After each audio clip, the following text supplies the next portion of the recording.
একটু জোরে গানা, খুব ভালো লাগছে। আকাশের মতো আখি মগন বরিশানে, শ্রাবণ ঘনায় ধুনয়নে, বিষাদ বিধুর মনে, সব খোলা স্মৃতির আনাগোনা, অধীর আকাশ বুঝি ছাড়ালো সীমানা।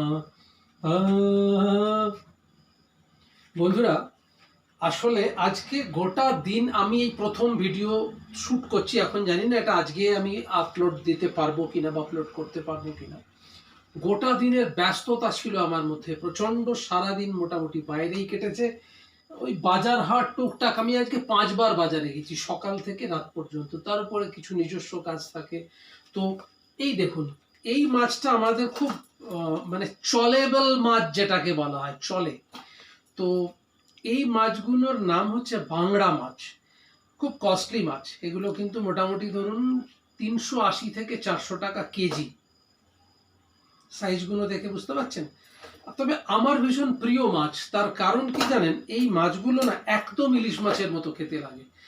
আর এখানে যদি আলু বেগুন দিয়ে কেউ রান্না করে, মানে আমি যদি রান্না করি বা আমার বন্ধু যদি রান্না করে, মোটামুটি মনে হবে যেন ইলিশ মাছ। জামাইবাবু এসেছিল, তো সেটাই বলছিলাম যে মোটামুটি এক একটা মাছের ওজন 250 গ্রামের ওপরে হবে, মোটামুটি 300 গ্রাম মতো এরকম। সো এনিওয়ে, মাছটা খেতে না পুরো একদম মনে হবে যেন ইলিশ মাছ, যদি আলু দিয়ে বেগুন দিয়ে ঝোল করা যায়, কালো জিরে ফোড়ন দিয়ে, মার্ভেলাস খেতে লাগে। সো এনিওয়ে, আপনারা এই যে দেখুন আরেকটা জিনিস এনেছি। বলুন তো এটা কি?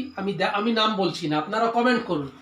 এটা কিন্তু রান্নার কাজে লাগে এবং এটা খুব কস্টলি জিনিস, এটা খুব দামি জিনিস। কিন্তু আমি হিন্টস দিচ্ছি, এটা কাজু দিয়ে বাটা হয়। কমেন্ট করে জানাবেন।